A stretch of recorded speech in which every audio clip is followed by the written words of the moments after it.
Hello everyone and welcome to Low Budget Otaku, and today we have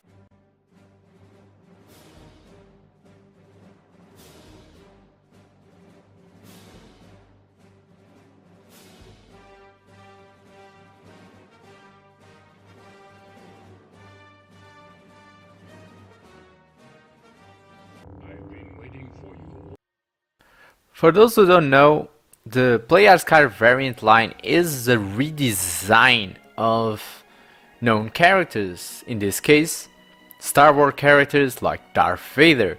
You also have those from Marvel and from other properties, and do an amazing job of recreating these characters with their own anime-esque flair. Now, of course, this is the bootleg version because the original version is old and of course extremely overpriced. Seriously, what the fuck are you people smoking? So, there is a bootleg available and I decided to check it out for myself if it is worthy or not. By the way, God has also already done a review of this figure, but because it's a bootleg, you never know what you're going to get. Let's start by looking at the box. Unlike the one that Joby got, this one already doesn't bring the triangular logo, meaning it is a more recent bootleg, because the recent ones do not bring that triangular logo on the top. But overall, it is the same box, tries to portray the similarities with the original. Becomes extremely damaged, as always, from things that came from China. But overall, it's actually not the worst box I got. Now, looking at the figure itself, we have two pose hands. Then we have two fist hands. The hands are very well sculpted, very beautiful. No paint problems here, great work.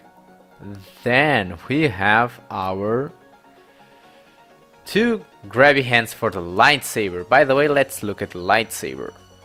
So, Joby's lightsaber was a little bit crooked. Mine mostly actually is very well done. Now it doesn't come off like the one that Joby reviewed, but overall paint and sculpting is very good on lightsaber.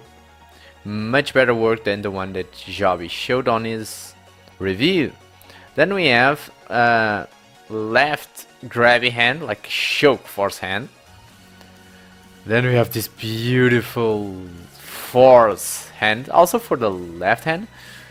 Beautiful, I love the painting on this thing. And then we have a right swoosh lightsaber hand. Great effect, very beautiful, love it. The sculpting in this figure is amazing, it looks so beautiful. You cannot just by looking at him tell that it is a bootleg. But then we get to articulation.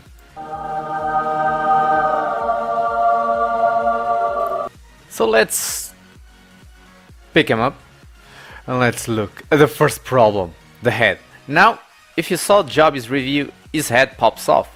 Mine actually looks to be closer.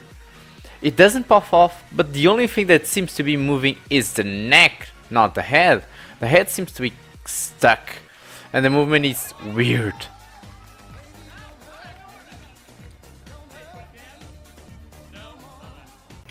I guess you can still pose them well enough, but it is a little bit disappointing. Now the arm is a little bit limited coming up because of the shoulder pads, of course. Then we have our bicep swivel. By the way, of course, that articulation of the shoulder is a ball hinge. Then we have another ball hinge in the elbow. That one works pretty well. Arm rotates, no problems there. The arm itself cannot be very much adjusted. And of course we have another ball hinge in the hand. The hands are relatively easy to swap, so no big problems there. Another detail that I need to mention is that this little part in the back is soft plastic, and because of the rotation of the shoulder can come off, so need to readjust that back in. See, there he goes, almost there, and it's done. Okay, so yeah, the cape is very heavy and it does have 2 ball hinges, and that part is soft plastic to get out of the way, but don't expect to be posing this too much in an open state. Now there's probably, I don't know if it is a ball hinge or a ball joint in the waist, but it's almost useless because of the weight of the cape. I don't know if already ruined the joint, but it comes just 1 or 2 clicks difference. Now this plastic part here is strange because overall this is the part where the figure starts really feeling awful. Now this underwear section is very loose, but it's not the big problem because the belt is always on the way, but there's no actual waist swivel. At least I don't see how it can be. You actually have a torso swivel thanks to that ball joint, that ball hinge, so you can swivel there, but no real swivel on the waist. Then the legs can come forward, not very much. Again, like thigh swivel. Then we have a ratchet knee that is also a little bit limited by the design, but at least it works. So yeah, double hinge knee, and we have a ball hinge on the foot that pivots very easily, but there's no toe bend. Yeah, now the very few of the joints are actually ratchety, but the ones that are feel satisfying enough. Then we have our split that is not easy to do, and again that underwear section, oh my god. But overall the articulation is very limited. Overall the figure is really good looking and you can make it look great in your shelf. In terms of accuracy of the paint job, I would say that it's probably one of the best bootlegs I've seen so far. In terms of the articulation, not so much. I'm not going to do a size comparison for this figure because I just feel that it's unnecessary, as you already probably seen my other PlayArtSky reviews and already know an idea of the size of these figures. If don't, go watch some other of my PlayArtSky reviews.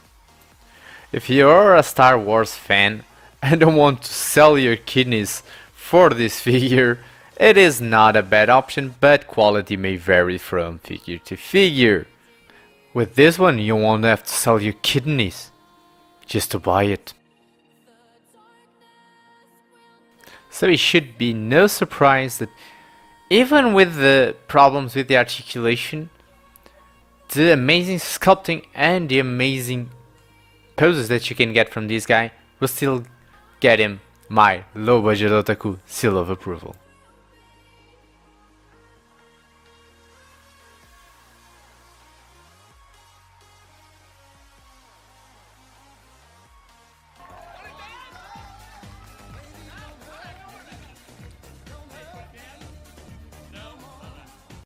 Not sure what's going to be the next figure review for next week, but meanwhile this week I think I'm going to release a 4K showcase of Cloud Strife from Final Fantasy VII AC and maybe my first ever anime review.